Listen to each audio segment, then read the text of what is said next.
Hi சொந்தங்களே, இன்றைக்கி என்ன நம்ம ரெசிபி பார்க்க போகிறோன்னா வெண்டைக்காய் குழம்பு எப்படி வைக்கணும்னு பார்க்க போகிறோம்.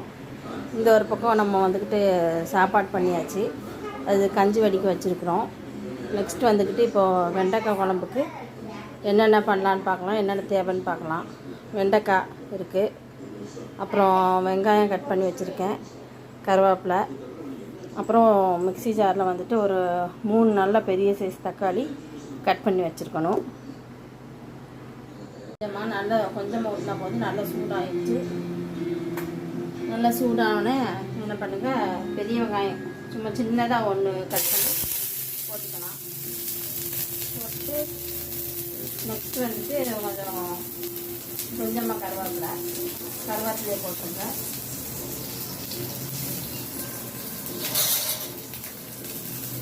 போட்டு நல்லா வதக்கிடுங்க. நல்லா வணங்கட்டும். இப்போ நல்லா வணங்கிடுச்சு. கொஞ்சமாக வெந்தயம் போட்டுக்கோங்க.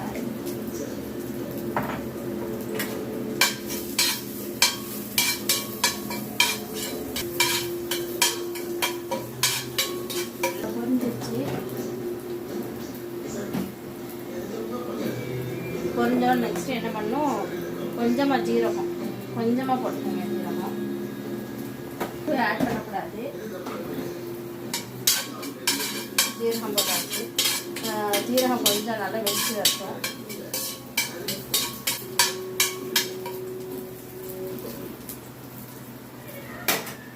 இப்போ பாருங்க, கொஞ்சம் நல்லா வெடிச்சு வருது.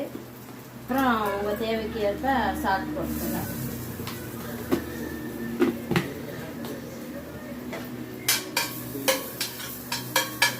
வந்துட்டு கொஞ்சம் சிம்மில் வச்சுக்கோங்க.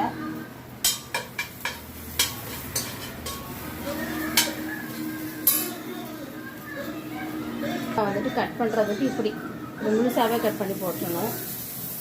2 அண்ணா கட் பண்ணக்கூடாது. அந்த மேலையும் கீழையும் மட்டும் லைட்டாக கட் பண்ணிவிட்டு அப்படி ஃபுல்லாகவே போட்டுடணும்.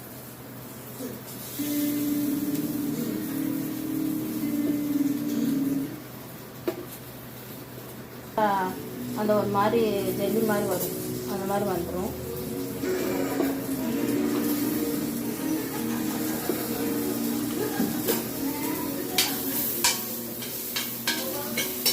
நல்லா வணக்கிடுங்க.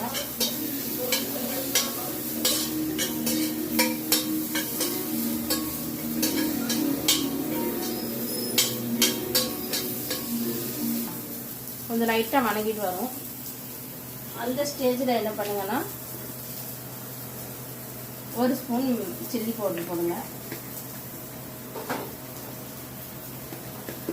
ஒரு 1/2 ஸ்பூன் மஞ்சள்தூள் போடுங்க. அப்புறம் ஒரு 1/2 ஸ்பூன் சீரகம் சோம்பு 2 சேர்ந்து நம்ம வச்சுருப்போம், அதுவும் கொஞ்சம் போட்டுக்கோங்க. கொஞ்சம்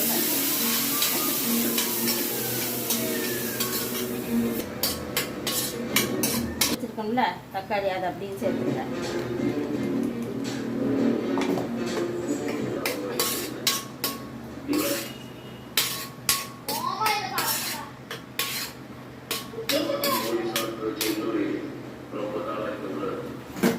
தண்ணி ஆட் பண்ணி வச்சுக்கோங்க. நல்லா மிக்ஸ் பண்ணிவிட்டு வெறும் ஒரு 3 ஸ்பூன் போட்டால் போதும். நமக்கு எவ்வளோ குழம்பு வேணுமோ அவ்வளோ போட்டால் போதும்.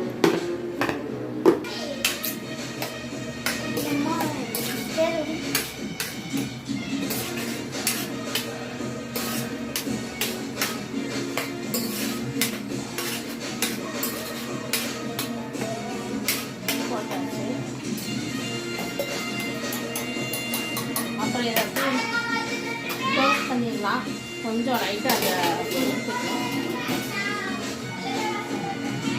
சோறு வடித்து வச்சோம், அது ஃபுல்லாக வடிச்சிருச்சின்னு பாருங்கள். இப்போ இது மூடி வச்சோம்னா இது ஓப்பன் பண்ணலாம். பாருங்கள், அந்த ஃபுல்லாக மசாலா ஃபுல்லாக அந்த வெண்டைக்காவில் உள்ளே இறங்கிடுச்சு. எல்லா மசாலாவும் அந்த வெண்டைக்காய் ஃபுல்லாக இறங்கிடுச்சு. அடுத்து நம்ம இப்போ என்ன பண்ண போகிறோம்னா, புளி கரைச்சி வச்சுருக்கோம். அந்த புளி தண்ணியை நம்ம ஊற்றுறோம். புளி தண்ணி ஊற்றி நல்லா அந்த சைட்லலாம் மசாலா ஒட்டிகிட்ருக்கோம். அதை ஃபுல்லாக நல்லா கிளறி விட்டுட்டு இப்போ க்ளோஸ் பண்ணி வச்சுருங்க. நல்லா அந்த புளி தண்ணி ஊற்றிட்டு அந்த